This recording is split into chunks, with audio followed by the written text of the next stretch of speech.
The Consulting Success podcast is powered by the Clarity Coaching Program. If you'd like to work directly with the Consulting Success team and receive personal coaching and support to optimize and grow your consulting business, marketing, and revenue, visit consultingsuccess.com to find out more and apply. Welcome to the Consulting Success Podcast. I'm your host, Michael Zapersky. In this podcast, we'll dive deep into the world of elite consultants, where you'll learn the strategies, tactics, and mindset to grow a highly profitable and successful consulting business. Hey everyone, it's Michael Zapersky, and today I'm with Jason Fearnow. Jason, welcome. Thanks. Excited to be here, man. Yeah, definitely been looking forward to this conversation with you and having you on the podcast. So Jason, you are the principal consultant of your consulting firm, Prime Contract Solutions. You work with some of the world's leading, largest mining companies. And as a result of your expertise, you've supported the execution of over $40 billion worth of projects in the mining kind of metals industry. Let's kind of start at the beginning, or at least the early days. How did you get into mining? How did I get into mining? Yeah, like how did you end up on a mountain and digging dirt and all that stuff? Yeah, by accident, to be honest. I studied supply chain and IT. And when I graduated from school, I went and worked for an IT company doing online reverse auctions and procurement type stuff. One of our primary clients was a mining company and ultimately they recruited me over. I spent a few years at the IT company, and the mining company wanted me to come over and help them implement a certain software. So they brought me over as kind of an SME of this IT solution. And I knew nothing about mining, nothing. Got it. So, okay. So how long were you there for? I was at that mining company for a year. And then it was a unique situation because I was driving back and forth an hour into the Rockies each way. And I got tired of getting stuck in the snow and having a 3-hour commute home. So I stuck it out for about a year, and then I came down the hill and started working for a mining company that has their global headquarters here and outside of Denver. And then I stayed with them for about 10 years. And then what prompted the decision for you to kind of go out on your own and start your own consulting business? I was totally by accident. I was working for a mining company for 10 years. I had a really good thing going. I had a good compensation package and stuff like that. And then another company recruited me over to come run the commercial department for them. And I was reluctant to do it, but they ultimately bought me out, and they just made me an offer that was too good to refuse. So I took it, worked for them for a few years, and then ultimately got laid off. And I thought, wait a second, you guys were salivating to get me over there. I thought this was a good, secure gig. And then I got laid off. It turned out that I still had a bunch of projects on the go for them. So the guys and gals I was working with called me the same week that I got laid off, and I started consulting for them right away. Talk to us a little bit more about the specifics of that, not the people and places necessarily, but you just get laid off, but you still were able to maintain the relationships that you had within that company and ultimately turn that from an employee type of situation to a client and, consultant. So what did you do to be able to continue that work with them? Like what do you actually have to make happen to keep that client, but rather than being an employer, just to actually become a client for you?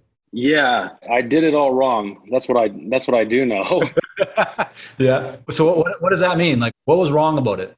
I didn't have any idea what I was doing. I knew how to help support my client and to give them what they wanted for an outcome, but I didn't know anything about the consulting gig at all. So I jumped on LegalZoom, spent $300, got an LLC set up, and off I went running. Signed a contract with them for hourly rates and just started cranking out hours and billing on an hourly basis. And so that was your start, I believe, in 2016? That's right. Okay, so they became your first client. Right. What was wrong about that situation? I mean, you mentioned that you just signed up an LLC, you signed a contract, you were doing on an hourly basis. What did you feel, if anything, was wrong about that as you kind of move forward? Like, were you starting to cap out in terms of your capacity, or what were some of the challenges that you encountered with that first client? Yeah, I think what I learned, maybe not so much with the first client, but with clients in general, because I added a couple more. So I had 2 or 3 clients going. I was going on an hourly basis. I was working 80 hours a week, working like a dog. But I was making what I thought was really, really good money. So I was forging ahead. So I did that for a few years, but after the first year, what I learned was that there are smarter ways to organize your business in terms of your tax exposure. So my first year of consulting, my tax payment was equal to my salary the year before. And I thought, oh man, this is stupid. Like, I'm all for distribution of wealth and things like that. It's not that, but I was working like crazy and I felt like it was disproportionate. So I got smarter there. I got a good tax accountant that helped me structure myself in a way that was a better entity and made more sense. So I did that. That was super helpful. Just before you go on, could you jump into that for a minute? I mean, without getting into all of the details, and obviously we have a global audience, so it's going to be different depending on where people live. But what was the main shift that was made within the kind of the company structure or from a tax perspective that made the new structure better than the old one? What changes did you guys make? Yeah, I'll try to make this as global as possible. I had a direct pass-through entity. So every dollar that I earned was subject to tax. And because I was earning more money, because it was all cash and not stock options and bonuses and stuff, every dollar I made was subject to tax. And because of the amount I was earning, it was subject to the highest tax bracket in the States. The shift, the pivot, was to take the entity and create a structure where I paid myself a fair salary, and that salary was subject to tax. And then any residual revenue was issued out on a dividend basis, and that had a different tax structure. Gotcha. Makes sense. Okay, so you're really finding ways to optimize. You're paying less tax, or the tax that you're paying is at a lower rate than what it would have been before. So it's just, you're kind of optimizing your tax overall. Yeah. What I've seen as a consultant, as an independent consultant who's providing professional services, the number one expense you have is taxes. There's no question about it. So I wanted to optimize that and be as smart as I could, all above board, of course, but I wanted to take advantage of the structures that were available to me. I mean, this is such an important point that is actually not talked about enough, right? I see a lot of consultants who have the mindset of, yeah, I'll just do my bookkeeping myself and do taxes myself. It's pretty straightforward. Or they just get an accountant who does accounting for all different kinds of businesses and doesn't really understand business accounting. And they don't want to spend more money to get a better solution. Yet when you get a good accountant, or you get kind of the right legal team and a lawyer, attorney, or an accountant, these kind of professionals around you, yes, they will cost you money, but it's actually a great investment because you end up making a lot more back or saving more or being a lot more efficient. So I think you're bringing up a really important point here for people to kind of consider in terms of what they're doing right now. Yeah, if you look at it from an ROI standpoint, it's like 10,000 to 1. It's not even there you close. Go. Yeah, definitely 100%. Okay, so you did that. Now you mentioned the first client came because they were your employer. How did you go about getting your second and third client? Networks, just pure networks. I had folks within the industry that I'd worked with previously that knew what I could do for them and how I could help them. And they asked if I would support them. So I did. How did they know that you were available to support them? Just take us through, how do you kind of go out or facilitate landing those first couple of, or second and third client? Within our industry, there's I don't want to say a small circle, but there's 6 degrees of separation from many of the high performing professionals. So when something like that happens, when somebody moves to another company or they pivot one way or the other, usually you find out just through your network. Right. Got you. Okay. So you've now picked up a few clients at this point. You've adjusted your tax or kind of corporate structure to optimize that. You're still working at an hourly basis. What are some of the what's the next chapter look like in the book of your business? What are some of the bigger changes that you're starting to make or things you're starting to learn that are helping you to improve the business? Yeah, absolutely. So what I learned, in a large part thanks to you and your program and your book and your podcast and everything that you and Sam and your team are doing, so kudos to you guys. But what I learned is that the model I was under was incentivizing me to jump on an airplane and go halfway across the world because I could make more money sitting on an airplane than I could sitting in my house because I was billing on an hourly basis. So I would work, I'd jump on a plane, go on a trip, travel for 24 hours, get paid for all that, work like a dog for a week and fly back. And I was making twice as much money in that week than I would when I was at home. So I had this model that incentivized me to leave my family. And I thought, this is stupid. What the heck am I doing, man? I love my family. I love my wife. I love my kids. I want to be home. I want to squeeze them. I want to hug them. What am I doing? There's got to be a better way. So I started doing homework on what options were out there for people. And I did that for probably 9 to 12 months. Just kind of doing my own study on the side, trying to get smarter. And I started to get smarter, but what I didn't have ultimately was the confidence to take the plunge. I think I was just reluctant or nervous that if I did something stupid, my family would suffer, and I didn't want to do something stupid. Yeah. So walk us through that. I mean, you came into the Clarity Coaching Program, and I think it'd be just helpful for people to know, because I think a lot of people would resonate with being in that situation where you're trading time for dollars, you're working on an hourly basis, you kind of feel like you're rubbing up against the ceiling and not making the progress that you want, or not kind of realizing that full value that is your potential. As you came through the program, what are some of the big learnings that you had or takeaways that you started to implement on where you saw, great results and feel like you made some really good strides?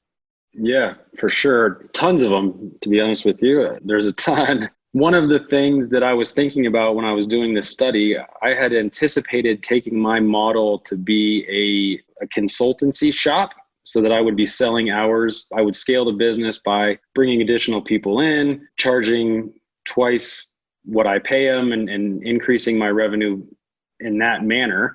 What I now know is that you don't have to do that to make more money. And if you do that, well, for me, I didn't want to be chasing that much work.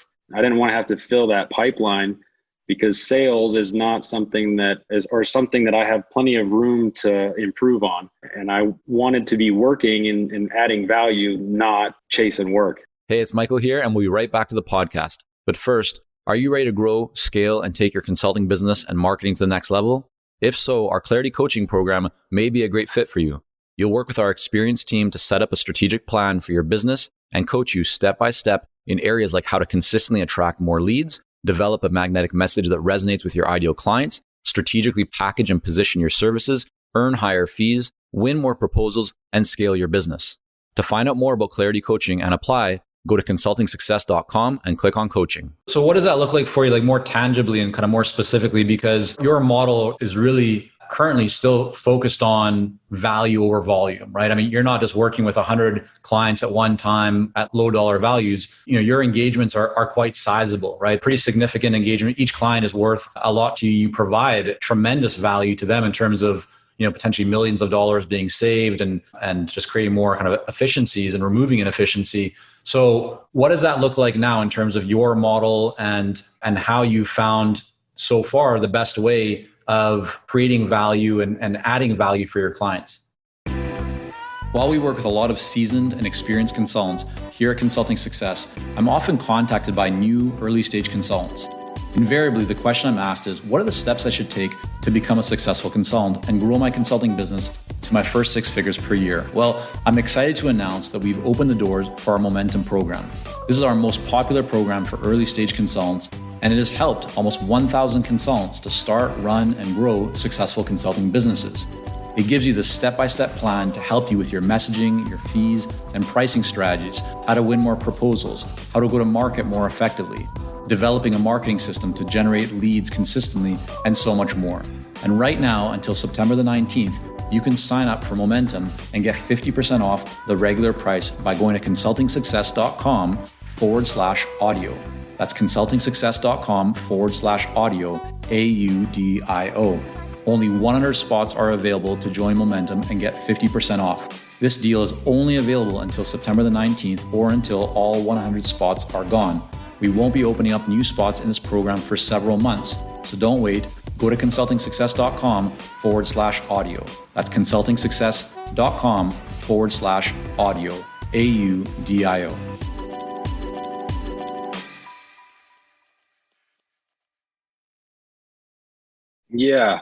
Yeah, you're right. So my client base is about 5 different clients. And most of them, the engagements that I take are 6 to 9 months in length, typically. Maybe let me back up and say this. I read something from Seth Godin that said, marketing is the generous act of helping somebody solve a problem, their problem. As soon as I read that, my mind shifted to, this isn't about you and what you can deliver. You're servicing your clients and trying to help them get what they want.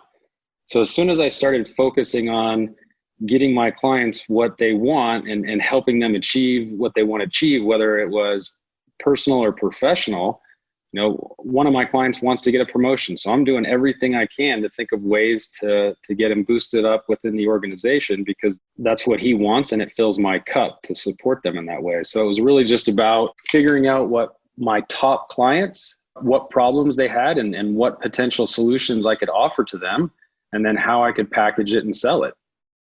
And so obviously we have this thing called COVID, and the pandemic, right, has impacted a lot of people and has quashed a lot of opportunities to travel, right? But your model has really shifted even before some of that happened. So what have you done to change or remove yourself from the need or the requirement to jump on an airplane, travel halfway across the world and deliver value?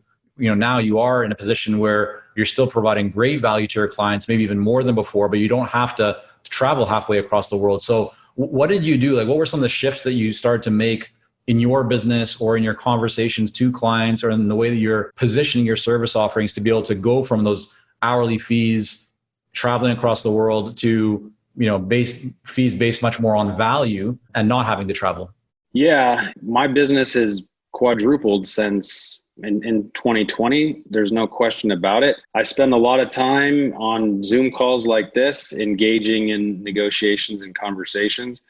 Some of the shifts from a work standpoint would be, instead of jumping on an airplane to fly to Brisbane or something, I'm taking calls at 5:00 at night. When those guys and gals are starting their day at 7, it's 5 for me. So we'll jump on a call. So it's been about shifting work habits a little bit.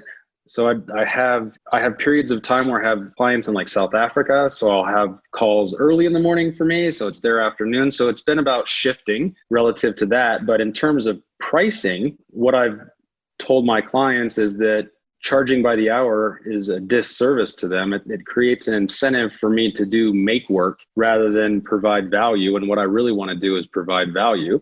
So I told my clients that I was no longer going to work on an hourly basis, but we would come up with something that made sense based on the project they wanted to deliver. And then we would settle on a number. It really hasn't been an issue.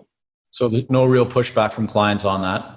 No, I think when they know that my objective is to serve them and to get them what they want, and I have the tools and the utilities to get them there, they're happy to pay, because the ROI that they're getting is well worth it for them. What was the biggest hesitation that you had, or was there any hesitation in having that conversation? Like, I think a lot of people deep down inside, they want to have that conversation with their clients. I mean, new clients, it's easier, right? You start from the new status quo. But with existing clients, more challenging in a lot of people's minds, because they're concerned, well, like, what if the client says no? What if I lose that business? So did you have any concerns about having that conversation with existing clients, or it was just very clear to you, like, I'm going to have it regardless. It just needs to happen? The first time I had the conversation, I was nervous. Yeah. Because I was uncomfortable, and I think I let emotion impact me more than a clear thought process. So I was nervous. I knew the value was there, but hadn't had conversations like that. So it was a new thing for me. It went really well. It was a non-issue, but I was a little bit reluctant. You know me, Michael. I forge ahead one way or the other. So I took the plunge and had the conversation, and it was really no big deal. Any advice you'd offer to someone who's in that same position right now that wants to, shift from hourly fees to more value pricing, and not necessarily the mechanics of how to do that, but in terms of having that conversation with existing clients? Yeah, I think for me, what I try to do is I try to separate out the emotional discomfort of asking somebody for a handsome retainer. I try to let my body do what it does emotionally, but keep my head focused on what I know is of good value for a client. Yeah, awesome. The other thing that, I see a lot with you, Jason, is you clearly are focused on fitness and health. Every time we're talking, you're drinking a lot of water. And Always, man. at least that's what I think it is. I mean, I can't see through that bottle, but I'm guessing it's water, right? White is always water. Yep. There we go. So, I'm wondering, like, for you, aside from just having a body that's in good shape, how do you think about exercise, health, fitness in terms of, your mindset, you as a person? And then my kind of follow up to that is, like, have you seen any impact on your business? Can you draw any connection between your health, your fitness, and the business itself? Yeah, sure. Happy to do that. My mind relies on the endorphin release I get from exercise. I think life in general is so much about balance, whether it's work, exercise, relationships, sports, hobbies, money. It's all a balance. So I'm constantly trying to find a harmony in my life that makes sense for me and my family. I know what I want, and therefore I do what I believe will get me to the point of what I want. But in terms of fitness, I'm trying to draw a correlation. I was stuck a couple of weeks ago on what the next steps were for the business. I didn't know exactly how I wanted to take it. I went out for a run, and on that run, I solved the problem. I came up with what the next steps were going to be, how I wanted to progress forward, because I got that mental clarity and had stepped back enough to put time into myself and my body that my mind responded and said, "Hey, knucklehead, what about this?" And I was like, "Oh, that's a great idea. Let's do that." So without exercise, I don't know that I would have got to the same conclusion. I'm like 100% with you. I operate the same way. I often say that the best ideas don't come to us when we're at our desks, where we typically do our work. It's when you're out for a walk in nature or exercising or in the shower. It's about changing your environment. But exercise, I find to be such a great way, because you're benefiting not only from your body but your mind, and then because you're in a different environment, you also get really great ideas for your business and just thinking about prioritizing life and all that. And that's actually I guess the next question I just wanted to ask you is, in terms of, you're a very family focused guy. Like, every time we talk, we're talking about our kids, and just before we hit record on the podcast here, you're just sharing with me, like, what you do with your kids and how you kind of just have a lot of fun with them. How do you kind of balance the work that you're doing with still being a present father? Is that, like, do you have any thoughts about that, or is there any kind of model or principles that you apply? I think similar to you, when I think about my business, I think first and foremost about my lifestyle, what I want to achieve. I want to have an amazing relationship with my wife. That's what I want. I want to have an amazing relationship with my kids, and I want to spend time with them. So I reverse engineer what I want into what actions I take to get them there. So I know that I want to be able to pick my kids up at 3:30 in the afternoon, although I make my wife do it a lot, but I want to be able to check out. So I try to reverse engineer into that. Like, okay, I'm not going to agree to meet with someone between 3 and 5 o'clock, because that's family time, as an example. But it's very much about structuring my lifestyle, structuring my business to meet my lifestyle. And do you find that there's, I think my own experience, I mean, there's sacrifices that we make, right? So you might, like when I was in Japan, right there, to see family and so forth, I might be getting up very early in the morning to take client calls, or when I'm in Europe, it means I'm working in the evenings. So there's some sacrifices there. It sounds like, you do the same thing, but those sacrifices allow a greater balance, right? It allows, if I'm in Europe, it means I'm spending all day with my family, and then I'm just working a little bit more in the evening. It sounds like you've kind of adopted a very similar mindset to that. Is there anything else that you kind of add, or any other way that you think about it? I think balance as well.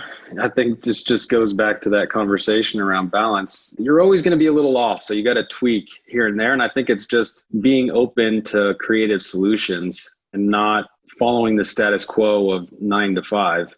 Definitely. So important. So you mentioned, Jason, that your business has quadrupled. I mean, revenue has gone through the roof, right? Lots of good things happening right now. If you can share a little bit about, like, what have you been doing? How has more money changed your life, your thoughts about wealth building, about investments, about the future, about the business? Anything that you're thinking about, let's say these days, or anything that you've done recently that you weren't able to do before, or you didn't see the possibility to before, when your business wasn't at the level that it's at today? Yeah, sure. We've been having lots of fun, actually. So what I'm seeing now is that as a result of being comfortable, we were comfortable before, but of being more comfortable and having more resources, it allows me to focus more of my time, effort, and energy on serving my industry.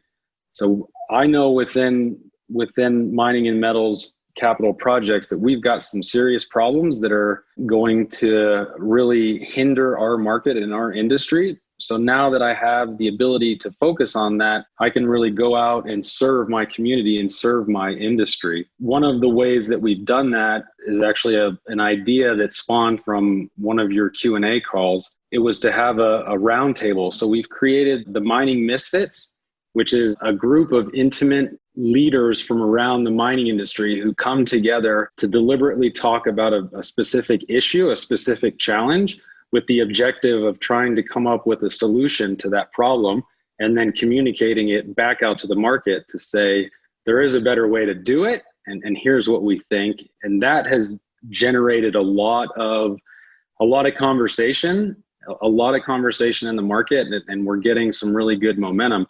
But it allows me to give back, if you will, to the community, because I believe what we're doing is right. I just think there's better ways to do what we're doing, and it would be better for everybody that's involved.